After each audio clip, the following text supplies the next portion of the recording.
నమస్తే. నమస్తే అండి. ఏం చేస్తుంటారు? వ్యవసాయం చేస్తుంటాను. ఏం పంటలు వేసినావు? పత్తి, మిర్చి, పప్పు శనగ, సన్ఫ్లవర్, అవన్నీ కొన్ని వేసుకుంటుంటాం. ఎట్లుంది దిగుమతి? ఎట్లుంది దిగుమతి? మధ్య రకంగా ఉందండి. లేబర్ ప్రాబ్లం ఎక్కువైంది, లేబర్ ఖర్చులు ఎక్కువైనాయి, దిగుబడి తక్కువైంది, గిట్టుబాటు ధరలు అంతంత మాత్రం ఉన్నాయి. దానికి సరిపోవడం అవుతుంది. రైతులు పెద్ద లాభాలలో లేరు. అంత మంచిగా ఉందంటారు. మంచిగా ఉందంటే ఏదో అట్లా ఓ రకంగా.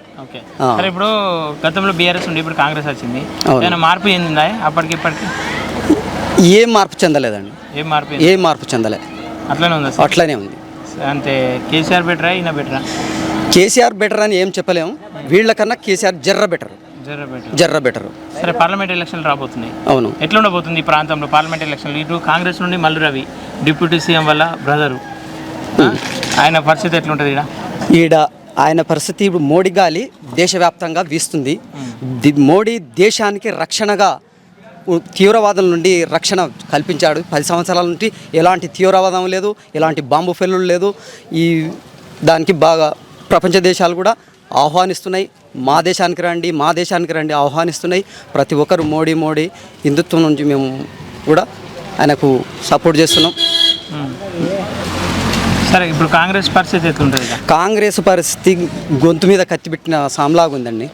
ఇప్పుడు ఇవి అయిపోయాక ఆయన ఇప్పుడు రైతులకు ఏదో 6 గ్యారెంటీలని చెప్పి పదవి ఎక్కారు, సీటు మీద కూర్చున్నారు. అవి అమలు చేస్తే వాళ్ళకు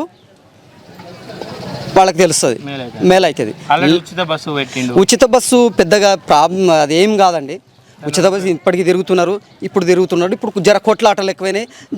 అప్పుడు ఇద్దరు తిరిగేటోళ్ళు ఇప్పుడు 4 తిరుగుతున్నారు లేడీస్.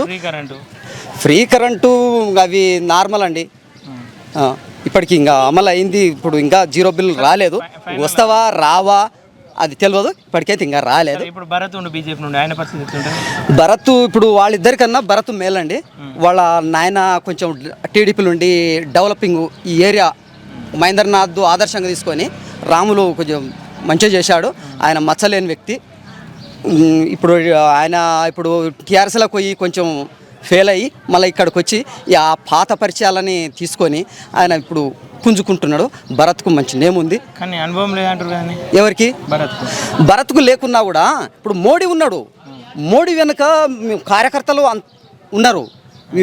ఆడ క్యాండిడేట్ కాదు, పైన పార్టీ ఉంది, మోడీ ఉన్నాడు. వచ్చే నిధులు వస్తుంటాయి, అదనంగా కూడా తెప్పిస్తుంటారు. ఇప్పుడు సహకారం రాములు ఉన్నాడు. ఆయన ముసలాయన మతిస్థిమితం ఉన్నదా లేదా అప్పటి వాయిస్ మాట్లాడతలేడు, కొంచెం గుర్తు కూడా పడతలేదు. ప్రతి ఒక్కరిని ఆడ ఉంటే ఇక్కడ రా అని గుర్తుపట్టేది ఇప్పుడు లేదు. ఆయన కొంచెం సపోర్ట్ చేస్తాడు. మోడీ ఇచ్చే నిధులు ఇస్తాడు, చేసే పనులు గ్యారంటీ అవుతాయి. తాళదప్పిన గ్యారంటీలు ఇచ్చి పదవి ఎక్కడం కాదు. వాళ్ళు ఇచ్చినామంటే చేస్తారు, తప్పకుండా అవుతాయి. ఫైనల్లో వీళ్ళిద్దరు మాత్రం ఇప్పుడు ఈ బీజేపీ గెలుస్తాడు. బీజేపీ గాలి నుండి భరత్ గెలుస్తాడు.